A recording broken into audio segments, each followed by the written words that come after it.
And we have to go further with the next presentation. And next presentation, it's so we still have two presentations, or at least three presentations. My presentation will be very short. It's mainly to introduce the SDGs concept. I will not give a lot of technical details or about what we have done, because we will have two presentations at the end of this morning, and the afternoon will be dedicated to the presentation of the result of the project. I would just to introduce the partnership for people that doesn't know. We are CMCC is the leading partner. In Italy, there is T6. They are in charge of the dissemination. There is ASL Torino. They are stakeholder and they produce data and help to develop a use case. We have a forest design and PEFC in Romania, Sistema in Austria, SATCEN in Spain, EARSC in Belgium, and the University of Wageningen in Wageningen. So the project, we are in the last 2 months or 1 month and a half of the project, and so as you, the main idea of the project, it was to bring Earth observation in the producing a generation of indicator for SDG. We focus on 3 SDG that are already introduced by Mark and Mathieu and Fabio this morning, and we focus on climate action, SDG 13, 14 land below water, and 15 life on land. And but this is the concept of SDGs. So we integrate Earth observation from different existing services. From Copernicus is one of the main services that we have in Europe, and we want to we design a new workflow that were based on scientific knowledge, and we develop this new indicator, and sometimes we adapt the existing indicator to get a very precise and scientific robust indicator. But one main part of the project, it was also the engagement with the users, because we really invest time in engaging with the user, and it was also very good what Mathieu was saying this morning, because we need to increase not only the spatial accuracy or the accuracy that we think it's important as scientists or people working on Earth observation, but we need to address the real thematic accuracy that the end user needs. So, and we did well in this project, because we always include and engage with stakeholders, potential policy user, and we also adapt our final tool and our methodologies to satisfy their needs. And the afternoon you will have a detailed description of the process for each service that we produce in the project. So I really leave and stop here my very brief introduction of the project, because now we have a presentation on the co-design that was related to the engagement of the end users. And Francesca Piatto from EARSC, she will introduce this part that is made also with Claire Jacobs from Wageningen.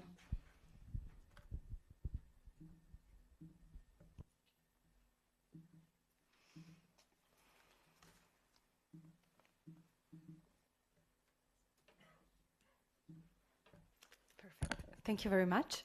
And I have around 15 minutes, so bear with me for the moment. So indeed, today I will bring you towards a short but very meaningful journey that we have done together with Claire Jacobs from Wageningen University, EARSC, and of course the SDGs-EYES Dream Consortium, because of course this has been a shared effort among all of us. In terms of contents, I would like to bring you a little bit in terms indeed about our team, the journey of SDGs-EYES, how we co-designed, and how we have brought together the liaison, the co-design, the user uptake as an agile process in order to deliver and develop the SDGs-EYES pilot services. And then some words perhaps also about the beyond the project and the exploitation. So indeed, so my presentation today will show how the agile workflow that connects the liaison, the user uptake, and co-design and user uptake took to cover, let's say, the project as an integrated and connective, iterative process, driving the development of the SDGs-EYES service. So rather than having 3 detached tasks, we really make it together in order to have a continuous feedback loops. This was really a process that started in 2023. And it's actually finalizing now. We started with the liaison, which is all the definition of the different liaison activities in terms of advancing the main stakeholder database and understanding the user's typology as well, that this SDGs service will target and will be used. The liaison was also very much important in terms of understanding the main high-level liaison as well with the SDGs monitoring frameworks. The liaison was really important because it also gave the main inputs to the so-called co-design. So co-design was the first co-design workshop that we had, where we integrated really users' feedback into co-design workshops. The first one, but also 5 each for the SDGs services. And this was very important to gather the feedback requirements in order to develop this pilot. And of course, the co-design went through the 2023 until 2025, and also feed the so-called user uptake. So that's why we cannot really detach all of these tasks, so they're all intertwined. And everything that was used within the co-design in terms of technical user feedbacks also fed the user uptake, understanding the typology of users, and really, let's say, validate these services. Liaison, co-design, and user uptake that until 2025 work together in order to create the so-called user uptake webinars and support the so-called exploitations.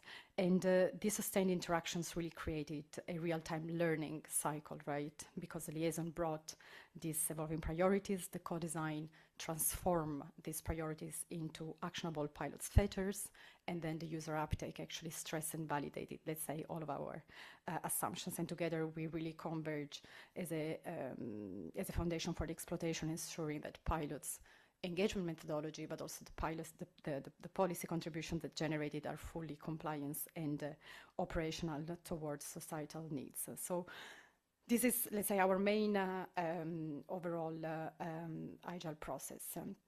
I will now bring you instead to the different, following this process of liaison, co-design, and uptake, I will just bring you now a little bit towards each of the achievements of the task that are really the strengths, and that strengthened as much as possible this process. So the liaison, starting with the liaison, these users, I will also reference to this little route on the top left to really showing the, let's say, each steps of this process. So we start indeed with the liaison with users. Liaisons with users that is structured towards a three-step process. So starting with a stakeholder mapping, where we really identified and classified users, where we really redefined the strategic but also target users using these services, towards the stakeholder prioritization engagement. This was really defining the high-level liaison, especially with the UN and entrusted entities, to set the high-level liaison. And this is where we really engaged with UNGJM, UN, and promoted activities within ESA, but also towards specific entrusted entities of Copernicus. And then the so-called stakeholder engagement execution, so really starting from the liaison to the actual activity generated is where, let's say, the action took place. This is where the majority of memorandum of understanding, joint action plans with specific initiatives really strengthened this and supported the collaborations and these potential exploitation pathways. This is where the webinars, the co-design workshops, and the disseminations as well took part. And the liaison with users, it's intertwined with the so-called co-design. Co-design has been the focus of involving users community into the co-development of the SDGs pilot. So in a cycle approach, user consultation activities have been undertaken together with Work Package 5 in charge of the definitions and development of the services. And towards iterative user feedback requirements and then R&I cycles, all the different feedbacks have been integrated, specifically from a technical perspective, into really understanding how these potential new features, the services could actually be uptaken. And I have some actual numbers, which I think are very important to showcase. So in terms of pilot users communities that was very actively in the co-design services, we have at least 56 users that responded to technical surveys. Around 147 users participated into the co-design workshops, and at least 100 attendees attended the dissemination webinars. And we do believe that this engagement process gathered at least around 300 users overall, and this reflects a robust and committed user base that support further the uptake and the long-term sustainability. And when I'm talking about this robust and committed user base, it's actually the base as well that has been used for the user uptake. So the user uptake, indeed, it's been the most important, let's say, continuation as well of these interactions between liaison and co-design, because it was really about supporting the adoption of these SDGs services based on their core targets defined both through the liaison but also the co-design. Co-design users has been, of course, reused, let's say, within the user uptake definitions, maybe not from the same stakeholders, which are more technical, but rather the organization behind that could actually support the user feedback.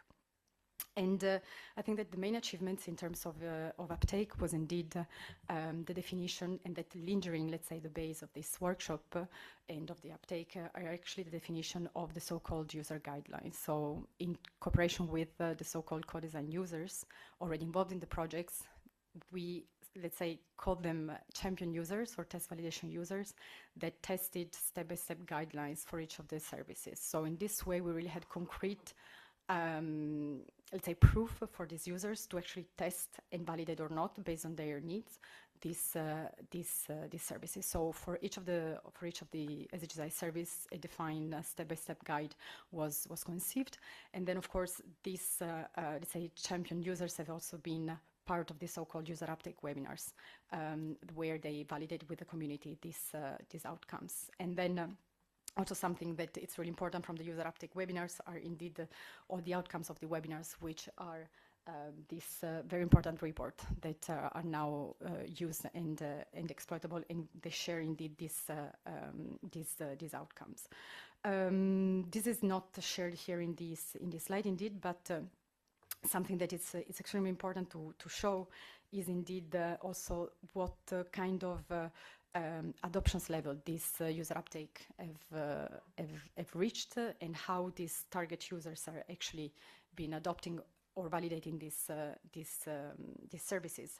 So here we have different stakeholder communities that have participating to the user uptake webinars, that have tested and validated the services, and what kind of, let's say, adoption level we have reached. So in terms of entrusted entities, we are talking about a level 1 about awareness. So it means that we really have engaged with the with entrusted entities, especially with Mercator Ocean, ECWF, the EEA, into understanding, identifying strong needs for ready-to-use EU inputs and opportunities to link SDGs to Copernicus services, digital twins, or climate security assistance.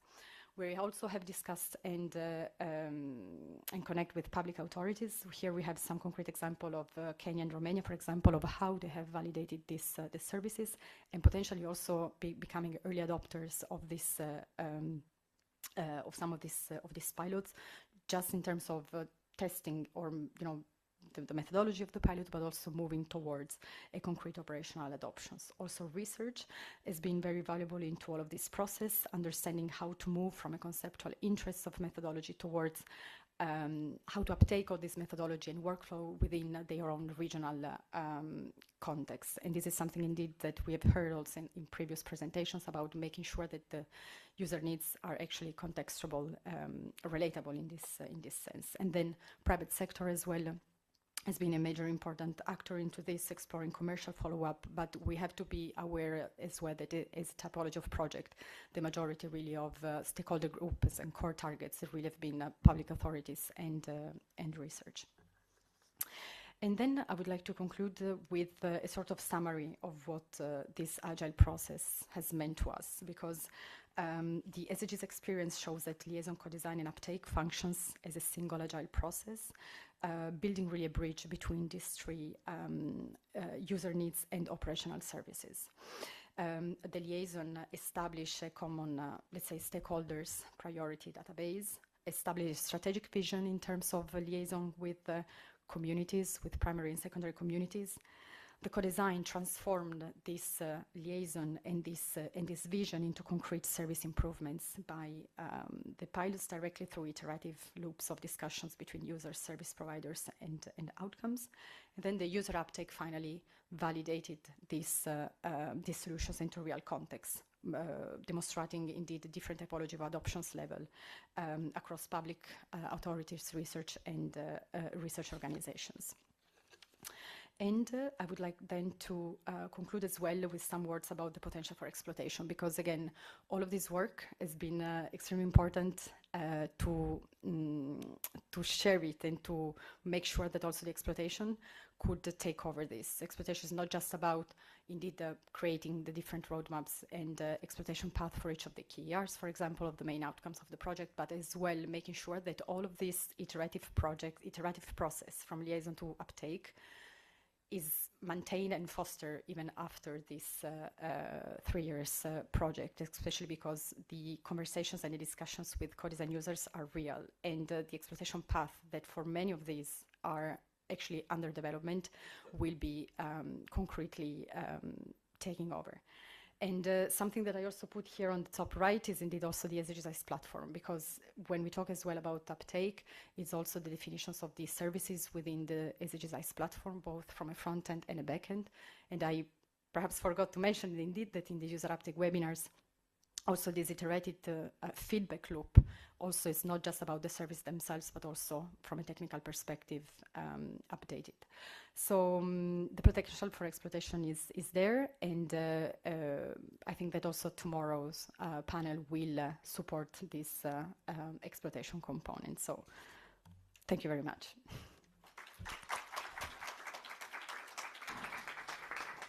Thank you very much, Francesca. And question for Francesca. And very clear. So maybe we will have time also later on before the lunch break or during the lunch break to talk more and ask more. So we can move to the next presentation from SATCEN, from Miguel. And this presentation on it's on the scientific use cases developed in the SDGs. And now with this presentation, we start to go into the technical part of the development of SDG and the pilots.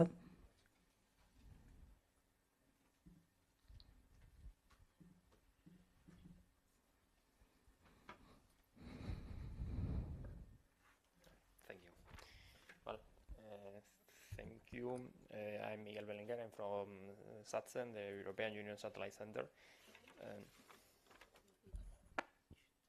Okay, better now, I think. Okay, thank you. Well, SATCEN is the lead of the work package of the coordinated all the pilots. Well, this is the table of contents that I'm going to follow on.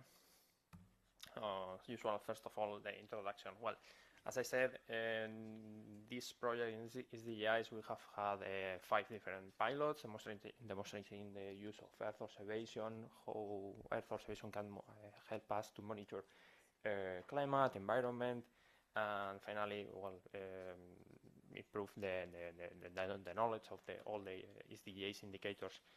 So the goal has been the same. So using the Earth observation and especially the Copernicus data for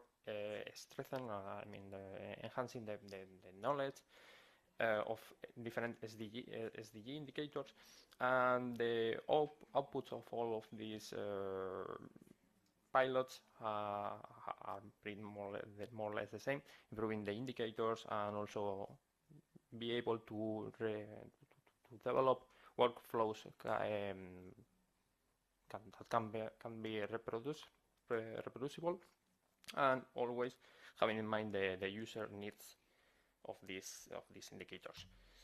So regarding the pilot leaders, finally we have had 5 different pilots, but only 4 different leaders. We have the CMCC, so where we are actually. Also, I'm not sure if my pronunciation will be okay, but the Hacienda Sanitaria Locale di Colegno Pinerolo. So sorry if the pronunciation was not fine. Also, we have the forest design, and finally the SATCEN. Well, the different pilots have the same idea regarding the methodology. So using Earth observation, modeling, and statistical data aligned to the SDG in frameworks. So also another very important thing was try to develop automatic workflows. So the automatization has been crucial in this project. And finally, last but not least, all the indicators and pipelines must be replicable. So this is very, very important. If not, we will have only things that will be useful for this project. But no, the idea is to enhance all of this knowledge to future activities. And very important, the different knowledge that we have developed in each pilot have been tested with final user or experts in different, for example, we have had several webinars where we have been in touch with these experts, gathering feedback. And regarding the results, as I said before, the idea was to use Earth observation, statistical modeling, and satellite data to improve the SDG indicators, which specific the SDG 13, 14, and 15. In order the climate action, the life below water, and life on land. Also, we improved or developed new hazard exposure and vulnerability impact layers in the respective pilots. And finally, very important that we will see in detail this afternoon were the ready-to-use demonstrators for its SDG. Now I'm going to be very brief because, this afternoon we will have a specific presentation of all these pilots, but we have had the pilot one that, in a nutshell, it focused on greenhouse gases emissions from forest fire.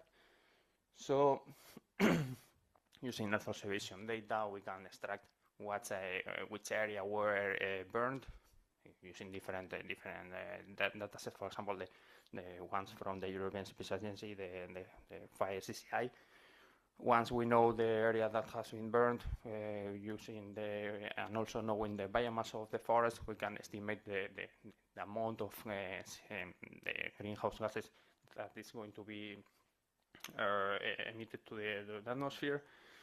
They also use the IPCC guidelines to compute to the equivalent CO2. As I said before, this is completely automatic.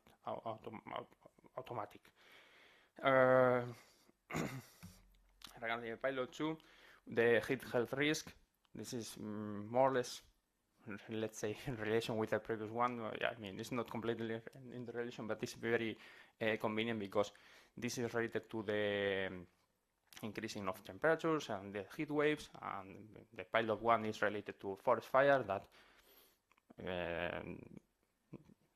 related to the increasing heat waves in summer. We have had the experience.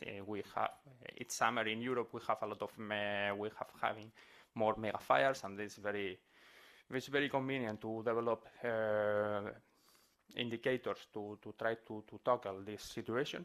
And in pilot 2, what they developed is an index to try to tackle the problems of urban heat island, increasing of temperatures in the cities.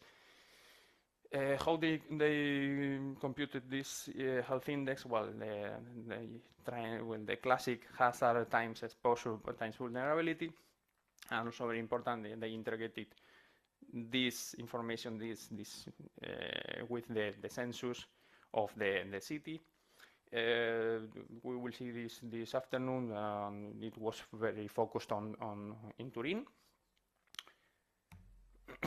The pilot 3 was quite different. This is more related with the sea. The acidification, it uses the Copernicus data of maritime for estimating the acidification and eutrophication of North Sea. And well, they have provided multiple input data sets that also allow us to support and develop alternative indicator formulations. Very important is the spatio-temporal analysis of changes and trends of this SDG in the North Sea. Pilot 4 is related to forest cover and soil erosion. This is split in 2 different services, as we will see this afternoon. And on one hand, related to the forest gain or loss, they use Earth observation data to track, to monitor the status of the forest. And on the other hand, they also apply the Russell estimation for knowing the areas where the soil erosion is higher. Both indicators harmonized to 10 meters spatial resolution. And finally, this is the climate security pilot that I will present this afternoon, because SATCEN was the leader of this pilot. And well, in few words, what we did is we were focused on the Sahel region, and we tried to develop an indicator to allow to assess the floods and droughts. But I mean, to assess the impact of these disasters using Earth observation, geospatial data, and well, at the end, all the data that all the data that we could use, because this region we didn't have a lot of data from there. Is the gap of the data is very well restrictive in this region. Well, finally we did it, but once again, this afternoon we will see it in more detail. And from the different 5 pilots, what is in common is the visualization is mandatory. So in all the pilots there is a specific platform that we can see and visualize the results. Also, the scalability. This is very important because, for example, the pilot 5 was focused on the Sahel, or the pilot 2 was focused on Turin. But the methods and the technology that has been developed has the potential to be applied more places. So very, very important. Also, all the pilots and results has been cross-validated. As I said before, we have had dedicated webinars and more events with experts and final end users, and all the knowledge has already been cross-validated. And well, very important also the final item, because we can move towards multi-hazard integration. For example, in the case of Pilot 5, we have developed on one hand the floods, and on the other hand the droughts. But the idea could be to integrate all of these disasters in an only indicator that can sum up all the knowledge. That's all from my side. Thanks a lot. And if you have any question, please. Thank you. Thank you very much, Miguel, for make a summary of the pilots. And question, comment for Miguel? Yep. Monica? I didn't want to ask for Francesca, but because yes, because I was working together, but with him. No, thank you very much, Miguel. In your just last slide about Beyond the Project, you mentioned these 4 elements. So maybe we will definitely listen this afternoon, but for maybe what the pilot leaders or you leading this activity, which is the one that is more challenging really towards really uptake? Challenging regarding the, because, for example, scalability for me is not very challenging. Maybe in some cases you have the challenge that there are not the same data. For example, in the case of Turin, you have developed something in a European city with, for sure, there are a lot of data available. But if you try to do the same in Niamey, maybe we don't have that kind of data. Coming back to your question, you are asking really by technical limitations? Well, I will say that maybe because you were leading the discussions with the different pilot leaders. These are the commonalities. These 4 should be the commonalities that we need to look beyond. So obviously each of those have their potential limitations, but thinking in the one that is most challenging, which one will be? This replicability, this cross-validation. I guess that an advanced analysis and visualization, maybe not. Just give me your views. Thank you. Maybe the last one, the multi-hazard integration, because trying to integrate things that are not completely aligned is not very easy. So, yes, in the Pilot 5 we have droughts, floods, maybe we can also integrate more disasters, but are disasters. So how can we integrate the erosion, for example, from the root estimation with these disasters? So with droughts are not common. So the final complete integration will be the most challenging, technically speaking. Or if I may just, it will be really challenging to put all these layers of information together in a multi-hazard framework. But I think it will be also less accurate estimation, because how we can validate the final products like multi-hazard risk analysis. So basically it's also that for some parameters, variable, we cannot basically validate them. So the two-step, the step before about the cross-validation of the system, it's, in my view, it's also very important to get at the end a very accurate product. That's, but of course, it's when you want to integrate all scales in a multi-compound analysis, it's. I agree with you, because the validation, for example, in the case of Sahel was very complicated. Yeah. So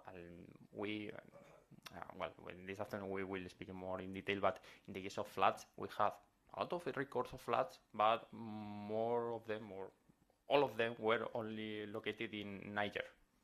The rest of the countries, so we didn't have enough data. So Yeah, but I would add one thing that it's in common to this part on pilots development and on the co-design and user uptake. One important part, it's also another kind of validation. Now we are focused on scientific validation of the methodology of the data that we use as input and to validate our output, but there is also another important one that is the user validation. And just to say that we, in the project, this kind of validation, it was done in an iterative way, and every time the users were invited to judge and to test what we were doing, and also the at the end we produced this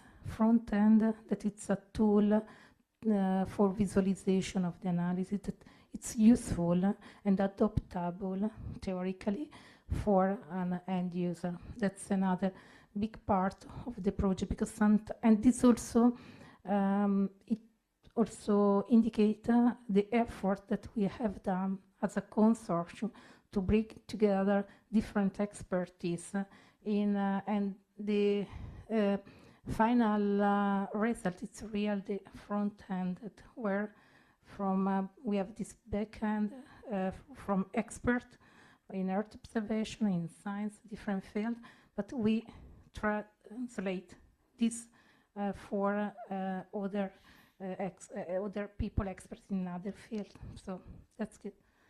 Thank you very much, Miguel. So